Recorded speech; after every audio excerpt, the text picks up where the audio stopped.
Hello everyone, good morning সবাইকে। তো আশা করছি তোমরা সবাই ভালো আছো আর আমিও খুবই ভালো আছি। তো গরমে ভালো আছো কি করে বলবো জানি না, কারণ এখানে প্রচণ্ড গরম। তো আজকে মেয়ে স্কুল ছুটি আছে, তো তাই মেয়ে বলল যে চলো মা কুলের আচার খাবে আর কি। তো তাই ভাবলাম যে ওদিকে কার্তিকদার বাড়ি আছে, ওখানে গিয়ে আমরা চলো কুল পেড়ে নিয়ে আসি। তো আমরা তো আর কুল পাড়তে পারবো না, মানে কার্তিকদা আর কি কুলটা পেড়ে দেবে। তুমি আজ বায়না করেছে যে আমি কুলের আচার খাবো আজকে। তো দেখি কুল পাড়াও হবে, এবার আচারটাও বানাবো আর কি। তো চলো। তো এতটাই রোদ তোমরা দেখতে পাচ্ছ যে সকাল বলে মনে হচ্ছে না, মানে এত গরম পড়েছে এখানে। তো এখানে আমার মানে সকালে আজকে বেরোতে ইচ্ছা করছিল না, খুবই গরম বলে, কিন্তু মেয়ে আর কি বায়না করছে যে না মা আমি কুলের আচার খাবো। আমি বললাম বেশ ঠিক আছে চল তাহলে যাই, কুলটা আগে পেরে নিয়ে আসি। তো তোমরা কে কুলের আচার খেতে পছন্দ করো আমাকে কিন্তু কমেন্ট করে জানাবে। আমিও পছন্দ করি কিন্তু অতটা করি না। তো চলো আজকে কুল পাড়ায় যাক আর দেখি। কার্তিকদার বাড়ি চলে এসেছে আর কি। তো দূরে আর কি একটু কুলের গাছ আছে।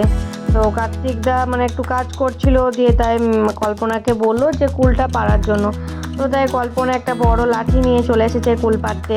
তো মেয়েও খুব এক্সাইটেড আর কি কুল পাড়া দেখবে। আর এই দিকে দেখো ধান ঝরানো হয়ে গেছে, তার জন্য এই যে জায়গা আছে এখানে খড়গুলো আর কি, মানে পালুই বলে এগুলোকে, তো পালুই করে এগুলোকে রেখে দিয়েছিল। তো আমি ভাবছিলাম যে কোন দিকে যাবো, কারণ সব দিকে দেখছি পালুই আছে। আবার যে সর্ষে উঠেছে, তো সর্ষের যে কাঁচকিগুলো সেগুলো ওখানে পাশে পড়েছিল। তো ওই যে দেখো দূরে কল্পনা কুল পাচ্ছে। আর চলো আমি যাই, কিভাবে যাব ওইদিকে তাই ভাবছিলাম, আর অনেকগুলো কাঁটা গাছ আর কি আছে। তো তাই চলো চলেও গেলাম। তো এই যে দেখো মেয়ে আজকে খুবই এক্সাইটেড, কারণ ও কুলের আচার খাবে, তো তাই কুল পাড়তে চলে এসেছে। তো ওইদিকে কল্পনা বললো যে আমি কুলটা আর কি পেরে দিই চলো, ওই যে মানে বড় লাঠি নিয়ে আর কি কুল পাড়ার চেষ্টা করছে, কিন্তু ও তো পারছে না। তো ভাবলাম কার্তিকদাকে আরেকবার বলি। আর ওইদিকে কার্তিকদাও একটু কাজে ব্যস্ত ছিল। তো প্রতি বছর কার্তিকদা আর কি বাড়িতে কুল দিয়ে আসে, তো কারণ এবছর সময় পায়নি, একটু কাজেরও চাপও ছিল। তাই আমি ভাবলাম যে আমি গিয়ে কুলটা আর কি নিয়ে আসি। তো এই যে দেখো মেয়ে হাতে অনেকগুলো আর কি কুল তুলেছে, তো ও খুব এক্সাইটেড যে কুল আর কি নিয়ে যাবে বাড়িতে, প্রথম এসেছে যে কুল কুড়ানোর জন্য। তো আমিও ছোটোবেলায় এরকম অনেক মজা আর কি করেছি কুল মানে পাড়তে গিয়ে। তো তোমরা বড়রা যারা এই ভিডিওটা দেখছো তারা নিশ্চয়ই ছোটোবেলায় কুল পাড়ার অভিজ্ঞতা আছে। আর যারা ছোটরা দেখছো তারা কে কী এরকমভাবে কুল পাড়তে গিয়েছো, তো সেগুলো আমাকে কিন্তু কমেন্ট করে জানাবে। তো চলো এইদিকে কার্তিকদার কুল পাড়া আর কি কমপ্লিট, কারণ কার্তিকদা গাছে উঠে আর কি পারবে, কিন্তু মানে ওই যে গাছগুলো দেখতে পাচ্ছ কাঁটা গাছ আছে, ওই জন্য কার্তিকদা আর কি উঠতে পারছিল না। তো তাই কাটা গাছগুলো একবার সরিয়ে ফেলে দিচ্ছিল যাতে গাছে উঠে মানে আরও আর কি কুল পাড়তে পারে। তো চলো দেখা যাক কার্তিকদা গাছে উঠতে পারে কিনা। তো ওইদিকে মেয়ে আমাকে ডাকছে যে একটা গাছ দেখেছে, মানে আর কি লজ্জাবতী গাছ। তো বলছে মা দেখো কি সুন্দর গাছটা, যে গাছে হাত দিলে আর কি পাতাটা কুঁকড়ে যায়। আর আমিও ওকে বললাম যে হ্যাঁ এটা হচ্ছে লজ্জাবতী গাছ। ও আর কি খুব ভালো লাগছিল ওর দেখে এই গাছটা।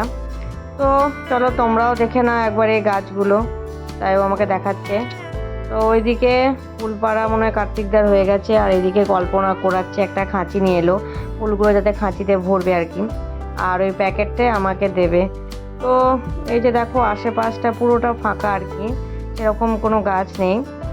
আর এখানে এত রোদের তাপ যে আমি আর কি ভিডিওই করতে পারছিলাম না। তো বললাম যে ঠিক আছে যা কুল পাড়া হয়েছে ওটা নিয়েই বাড়ি চলে যাব, কারণ আবার পরে এসে নিয়ে যাব, এত রোদ না মানে বলেই বোঝানো যাবে না। এই যে দেখো আমি অনেকগুলো কুল কুড়িয়ে নিয়েছি। তো এক হাতে ফোন আর এক হাতে তো কুল মানে ঠিকভাবে আর কি নিতে পারছিলাম না। তো মেয়ে যে চাইছে মেয়ে হাতে দেখো এক কাঁচি কুল হয়েছে, তো এই কুলগুলো এবার বাড়ি নিয়ে গিয়ে তো বাড়িতে আচার করব।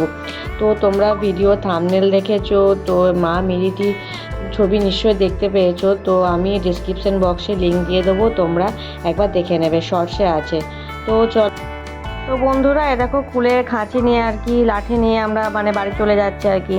তো কুল পাড়া আর কি কমপ্লিট হয়ে গেছে, কারণ আর এত রোদ আর থাকতে পারছিলাম না। তো মেয়েকে বললাম ঠিক আছে অনেক কুল পাড়া হয়েছে চলো এবার আমরা বাড়ি যাই, আর কারণ এত রোদ আর কি।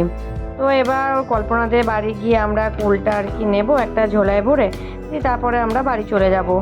তো তোমাদের এই ভিডিওটা কেমন লাগলো কুলপাড়ার ভিডিওটা, তো তোমরা আমাকে একবার কমেন্ট করে জানাবে। আর তোমরা কে কে কুলের আচার খেতে পছন্দ করো সেগুলোও কমেন্ট করে জানাবে। আর তোমরা এই চ্যানেলে যারা নতুন তারা অবশ্যই চ্যানেলটিকে সাবস্ক্রাইব করে আমার পাশে থাকবে। তো আবার দেখা হচ্ছে পরের আবার একটা ভিডিওতে। তো সবাইকে গুড বাই, সবাই ভালো থাকবে, সুস্থ থাকবে।